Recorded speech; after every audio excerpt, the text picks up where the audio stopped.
Smart classroom চ্যানেলে সকল ভিউয়ার্সকে জানাই সুস্বাগত।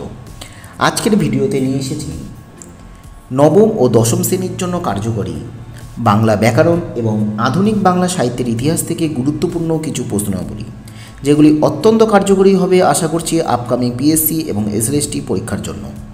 আজকের সেটের 1 নম্বর কোশ্চেন রয়েছে, 1926 খ্রিস্টাব্দে প্রকাশিত শরৎচন্দ্র চট্টোপাধ্যায়ের কোন গল্প? নিচে রয়েছে 4টি গল্প। এ নম্বরে অরক্ষণীয়া, বি নম্বরে নিষ্কৃতি, সি নম্বরে বৈকুণ্ঠের উইল এবং ডি নম্বরে রয়েছে হরিলক্ষ্মী। কোনটি হবে এই প্রশ্নের সঠিক উত্তর? আমরা জানি 1926 খ্রিস্টাব্দে প্রকাশিত হয় শরৎচন্দ্র চট্টোপাধ্যায়ের বিখ্যাত গল্প হরিলক্ষ্মী। হরিলক্ষ্মী গল্পটি প্রকাশিত হয় 1926 খ্রিস্টাব্দে। এছাড়াও অন্যান্য গল্পগুলির মধ্যে রয়েছে এ নম্বরে রয়েছে অরক্ষণীয়া। এই অরক্ষণীয়া গল্পটি প্রকাশিত হয় 1916 খ্রিস্টাব্দে। এছাড়া নিষ্কৃতি 1917 খ্রিস্টাব্দে প্রকাশিত হয়। এছাড়া রয়েছে বৈকুণ্ঠের উইল, এটি প্রকাশিত হয় 1916 খ্রিস্টাব্দে। এর পরবর্তী 2 নম্বর কোশ্চেন রয়েছে, রবীন্দ্রনাথ ঠাকুরের বিখ্যাত প্রবন্ধ কোনটি? নিচে রয়েছে 4টি প্রবন্ধ। এ নম্বরে আছে স্বদেশী সভ্যতা সংকট, বি নম্বরে স্বদেশী সমাজ, সি নম্বরে ভুবনমোহিনী প্রতিভা, ডি নম্বরে ভানুসিংহের পত্রাবলী।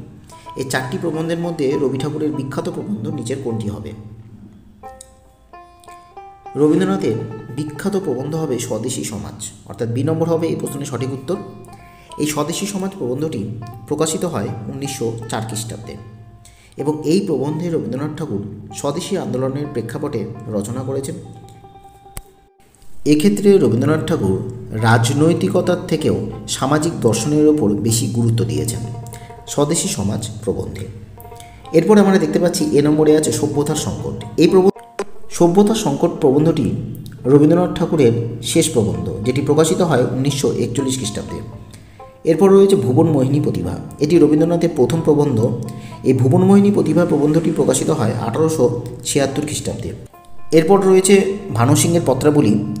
এই ভানুসিংহের পত্রাবলী প্রবন্ধটি 1930 খ্রিস্টাব্দে প্রকাশিত হয়। এটি একটি ব্যক্তিগত প্রবন্ধের মধ্যে পড়ছে। এর পরবর্তী 3 নম্বর কোশ্চেন রয়েছে, তন প্রত্যয়টি কোন ক্ষেত্রে ব্যবহার করা হয়? 4টি অর্থ দেওয়া আছে। এ নম্বর দক্ষতা অর্থ, বি নম্বর বৃত্তি অর্থ, সি নম্বর জাত বা ভাব অর্থে এবং ডি নম্বর যোগ্যতা অর্থে। কোনটি হবে সঠিক উত্তর? তন প্রত্যয়ের ব্যবহারের কার্যকারিতা। সঠিক উত্তর হবে তন প্রত্যয়টি সাধারণত জাত বা ভাব অর্থে। সি নম্বর হবে এই প্রশ্নের সঠিক উত্তর। জাত বা ভাব অর্থে বলা যেতে পারে পুরাতন বা চিরন্তন। এছাড়া বলা যেতে পারে দক্ষতা শব্দটি শালীন প্রত্যয়ের ক্ষেত্রে ব্যবহার করা হয়, যেমন বিত্তশালী, সমৃদ্ধিশালী। এছাড়া যোগ্য অর্থে সাধারণত তব্য বা অনীয় প্রত্যয় ব্যবহার করা হয়, যেরকম জ্ঞাতব্য বা দাতব্য বা গন্তব্য। এরপর 4 নম্বর কোশ্চেন রয়েছে, পরপদের প্রথম বর্ণ ঘোষবর্ণ হলে পূর্বপদের শেষ ব্যঞ্জন লোপ পায়, সেই রকমই একটি শব্দ কোনটি? এ নম্বরে আছে বাপ ভাই, বি নম্বরে সাতজন্ম, সি নম্বরে জগবন্ধু এবং ডি নম্বরে আছে আন্না। কোনটি হবে এই প্রশ্নের উত্তর? পরপদের প্রথম বর্ণ যদি ঘোষবর্ণ হয় তাহলে পূর্বপদের শেষ ব্যঞ্জন লোপ পায়, সেরকম একটি শব্দ হবে জগবন্ধু। জগৎ যোগ বন্ধু, সেটি হবে সন্ধি বিচ্ছেদ। আমরা জানি ক্ষেত্রে এখানে জগতের গ, অর্থাৎ আমরা জানি প্রতিটি বর্গের তৃতীয়, চতুর্থ, পঞ্চম বর্ণ সেটি হলো ঘোষবর্ণ, সুতরাং গটা হচ্ছে ঘোষবর্ণের অন্তর্গত। সে কারণে জগৎ যোগ বন্ধু জগবন্ধু। এরপরে রয়েছে 5 নম্বর কোশ্চেন, শরৎচন্দ্র চট্টোপাধ্যায় তার অরক্ষণীয়া গল্পটি কাকে উৎসর্গ করেছিলেন? এ নম্বরে শ্রীকুমার বন্দ্যোপাধ্যায়, বি নম্বরে সঞ্জীবচন্দ্র চট্টোপাধ্যায়, সি নম্বরে বঙ্কিমচন্দ্র চট্টোপাধ্যায় এবং ডি নম্বরে আছে বিভূতিভূষণ বন্দ্যোপাধ্যায়। কোনটি হবে এই প্রশ্নের উত্তর? শরৎচন্দ্র তার অরক্ষণীয়া গল্পটি বিভূতিভূষণ বন্দ্যোপাধ্যায়কে উৎসর্গ করেছিলেন। শরৎচন্দ্রের এই অরক্ষণীয়া গল্পটি 1916 খ্রিস্টাব্দে প্রকাশিত হয়। এরপর সরাসরি প্রশ্নোত্তর পর্বের 1 নম্বর কোশ্চেন, রবীন্দ্রনাথ ঠাকুরের একটি রূপকাশ্রয়ী ব্যঙ্গ রচনা কোনটি? রবীন্দ্রনাথ ঠাকুরের রূপকাশ্রয়ী ব্যঙ্গ রচনা হলো তোতা কাহিনী। এই তোতা কাহিনী রচনাটি জানা গেছে লিপিকা কাব্যগ্রন্থের অন্তর্গত, যে লিপিকা কাব্যগ্রন্থটি 1912 সালে প্রকাশিত হয়। আর রবীন্দ্রনাথ ঠাকুর তোতা পাখির রূপকের আধুনিক সমাজের যান্ত্রিক শিক্ষা ব্যবস্থার কথা তুলে ধরার চেষ্টা করেছেন। এর পরবর্তী কোশ্চেন রয়েছে 7 নম্বর, বুদ্ধদেব বসুর শ্রেষ্ঠ উপন্যাস কোনটি? এই প্রশ্নের সঠিক উত্তর হবে তিথিডোর। তিথিডোর বুদ্ধদেব বসুর শ্রেষ্ঠ উপন্যাস। এছাড়াও অন্যান্য উল্লেখযোগ্য উপন্যাসও রয়েছে, রাতভর বৃষ্টি, একটু আড়াল এবং দীক্ষা, এই সমস্ত উল্লেখযোগ্য উপন্যাস। আর সবথেকে প্রধান উল্লেখযোগ্য উপন্যাস হবে তিথিডোর। তিথিডোর উপন্যাসটি রচনা হয়েছে 1947 থেকে 48 খ্রিস্টাব্দের মধ্যে। এছাড়া এই তিথিডোর উপন্যাসটি প্রকাশিত হয়েছে 1949 সালে। দেখা গেছে এই তিথিডোর উপন্যাসে আছে সামাজিক বাস্তবতার কথা বুদ্ধদেব বসু তুলে ধরেছেন। এই উপন্যাসটিকে আধুনিক বাংলা সাহিত্যে এক অনন্য সংযোজন ঘটেছে, বা এই উপন্যাসকে সাধারণত ক্লাসিক উপন্যাস হিসেবে পরিগণিত হয়েছে বাংলা সাহিত্যে। এর পরবর্তী কোশ্চেন রয়েছে, রবীন্দ্রনাথ ঠাকুর তার কোন কাব্যগ্রন্থ জগদীশচন্দ্র বসুকে উৎসর্গ করেছিলেন? সঠিক উত্তর হবে 1910 সালে প্রকাশিত খেয়া কাব্যগ্রন্থ জগদীশচন্দ্র বসুকে উৎসর্গ করেছিলেন। এর পরবর্তী কোশ্চেন রয়েছে, রবীন্দ্রনাথ ঠাকুরের কোন কাব্যগ্রন্থ কবে কখন গ্রন্থাকারে প্রকাশিত হয়েছিল?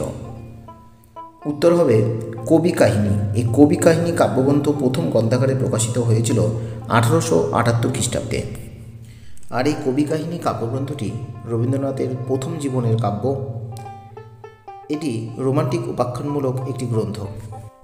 এর সাথে আরেকটি কথা মনে রাখতে হবে, এটি রবীন্দ্রনাথের প্রথম মুদ্রিত কাব্যগ্রন্থ। এর পরবর্তী কোশ্চেন রয়েছে, রবীন্দ্রনাথ ঠাকুরের দুটি উপন্যাসের নাম লেখো যে দুটি উপন্যাস পরবর্তীকালে নাট্যরূপ দান করেছে। সঠিক উত্তর হবে এই প্রশ্নের রবীন্দ্রনাথ ঠাকুরের বউ ঠাকুরানীর হাট। এই উপন্যাসটি এক ধরনের রোমান্সধর্মী উপন্যাস এবং এই উপন্যাসটি প্রকাশিত হয় 1883 খ্রিস্টাব্দে এবং এটি পরবর্তীকালে নাট্য রূপান্তরিত হয় প্রায়শ্চিত্ত নাটক এবং পরিত্রাণ নাটক। প্রায়শ্চিত্ত নাটক প্রকাশিত হয় 1909 এবং পরিত্রাণ নাটক 1929 সালে প্রকাশিত হয়। এর পরবর্তী আরেকটি উপন্যাস রয়েছে রাজর্ষি উপন্যাস। রাজর্ষি উপন্যাস রবীন্দ্রনাথ ঠাকুরের রোমান্সধর্মী উপন্যাস। এটি প্রকাশিত হয় 1887 খ্রিস্টাব্দে। পরবর্তীকালে এটি নাট্যরূপ পায় বিসর্জন নাটকে। বিসর্জন নাটকটি প্রকাশিত হয় 1890 খ্রিস্টাব্দে। এর পরবর্তী কোশ্চেন, সারগর্ভ শব্দটি নিচের কোন বহুব্রী সমাসের প্রকৃষ্ট উদাহরণ? এর জন্য 4টি বহুব্রী সমাসের উদাহরণ দেওয়া আছে। এ নম্বরে রয়েছে মধ্য পদলোপী বহুব্রী সমাস, বি নম্বরে রয়েছে ব্যতিয়ার বহুব্রী সমাস, সি নম্বরে ব্যাধিকরণ বহুব্রী সমাস এবং ডি সহার্থক বহুব্রী সমাস। এই 3টি বহুব্রী সমাসের মধ্যে কোনটি হবে সঠিক বহুব্রী সমাস সারগর্ভ শব্দটি? এই প্রশ্নের যেটি উত্তর হবে সি নম্বর অপশন, অর্থাৎ ব্যাধিকরণ বহুব্রী সমাস। সারগর্ভ শব্দটি যদি আমরা ব্যাসবাক্য করি তাহলে হতে পারে সার গর্ভে যার। ব্যাধিকরণ বহুব্রী সমাস কি?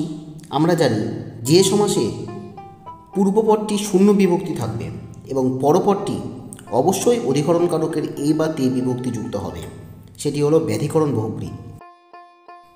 সারগর্ভ শব্দে আমরা দেখতে পাচ্ছি পূর্বপদটি সার, এই সার হলো শূন্য বিভক্তি, এখানে কোনো বিভক্তি নেই, আর পরপদটি গর্ভে, সুতরাং এই বিভক্তি রয়েছে, এটি অধিকরণ কারক। গর্ভ অর্থাৎ কোনো একটি স্থান, অর্থাৎ সার মূল বিষয় যেটি সার রয়েছে যে গর্ভে, সার গর্ভে, তাহলে সার গর্ভে যার, সার গর্ভ।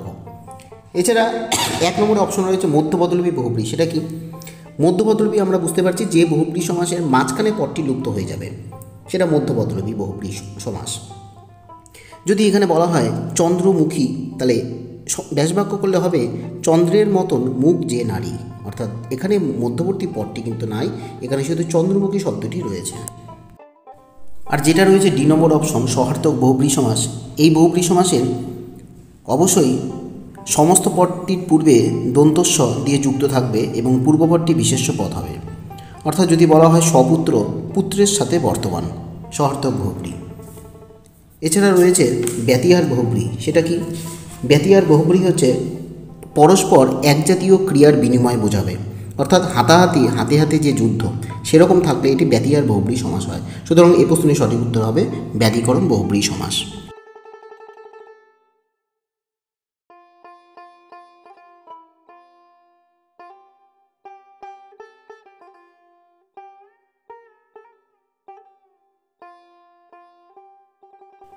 এর পরবর্তী কোশ্চেন রয়েছে, নিচের কোন সমাসবদ্ধ পদটি রূপক কর্মধারয় সমাস এবং উপমিত কর্মধারয় সমাসের অন্তর্গত হবে? এ নম্বরে আছে মন মাঝি, বি বিড়াল বেহায়া, সি কাজল কালো, ডি কথামৃত। কোনটি হবে দুটি সমাসের অন্তর্গত? এই প্রশ্নের যেটি সঠিক উত্তর হবে কথামৃত, অর্থাৎ ডি নম্বর হবে এই প্রশ্নের সঠিক উত্তর। কেন হলো সেটা আমরা একটু দেখে নিই। আমরা জানি কথা মৃত এই শব্দটি যদি ব্যাসবাক্য করা যায় তাহলে হতে হবে রূপক কর্মধারয় সমাসে কথা রূপ অমৃত এবং উপমিত কর্মধারয় সমাসে হবে কথা অমৃতের তুল্য। কেন হলো? কারণ আমরা প্রথম পদ দেখতে পাচ্ছি কথা, এই কথা রূপক কর্মধারয় সমাসে বলা হচ্ছে উপমেয় পদের সঙ্গে উপমান পদের একটা মিলন হবে, সেটা হবে রূপক কর্মধারয় সমাস। এখানে উপমেয় অর্থাৎ প্রধান বক্তব্য বিষয় বা প্রধান পদ হচ্ছে কথা, আর অমৃত হচ্ছে আলাদা বস্তুর সঙ্গে কথার তুলনা করা হচ্ছে, সে কারণে কথা রূপ অমৃত রূপক কর্মধারয় সমাস হচ্ছে। আরেকভাবে বলা যায় উপমিত কর্মধারয় সমাস কেন হলো? কারণ উপমিত সমাসে বলা হয়েছে উপমেয়র সঙ্গে উপমানের একটা সমাস রয়েছে। এখানে কথাটা হচ্ছে উপমেয় এবং উপমান হলো অমৃত, অর্থাৎ উপমান বলতে আলাদা বস্তুর সঙ্গে তুলনা করা হয়েছে, অমৃতকে কথার সঙ্গে তুলনা করা হচ্ছে, এবং তুল্য হচ্ছে সাদৃশ্যবাচক শব্দ। তাহলে উপমিত কর্মধারয় সমাসের নিয়ম হলো প্রথমে উপমেয় পদ থাকবে, তারপরে উপমান থাকবে এবং সবার শেষে সাদৃশ্যমূলক পদ থাকবে, তাহলে উপমিত কর্মধারয় সমাস সম্পূর্ণ হবে। এখানে আমরা এক নম্বরে অপশন দেখতে পাচ্ছি মন মাঝি। এখানে মনটা হলো কি প্রধান পদ, অর্থাৎ প্রধান উপমেয়। তাহলে মন হলো এখানে উপমেয় এবং মাঝি হলো কি? মাঝি হলো উপমান, আলাদা বস্তুর সঙ্গে মনের তুলনা করা হচ্ছে, অর্থাৎ মন রূপ মাঝি রূপক কর্মধারয় সমাস আছে। বিড়াল বিহায়া এই সমাসবদ্ধ পদটিতে দেখতে পাচ্ছি এখানে বিড়াল যে প্রথম পদটি রয়েছে সেটা হলো উপমান, এবং তারপরে রয়েছে সাদৃশ্যবাচক শব্দ মতো এবং সাধারণ ধর্ম হচ্ছে বেহায়া, অর্থাৎ উপমানের সঙ্গে সাধারণ ধর্মের সমাস হচ্ছে উপমান কর্মধারয় সমাস, সে কারণে বিড়ালের মতন বেহায়া সেটি হচ্ছে। আবার আরেক রকমভাবে হতে পারে কাজল কালো। কাজল এটি হচ্ছে উপমান এবং তারপরে রয়েছে মতো সাধারণ ধর্মবাচক। সুতরাং কাজল কালো সমাসবদ্ধ পদটি হবে কাজলের মতো কালো ব্যাসবাক্য, সুতরাং এটি উপমান কর্মধারয় সমাস। আজকে এই কয়েকটি গুরুত্বপূর্ণ প্রশ্ন নিয়ে আলোচনা করলাম। এর পরবর্তী ভিডিওতে অন্যান্য কোনো বিষয় নিয়ে আলোচনা করব। ধন্যবাদ।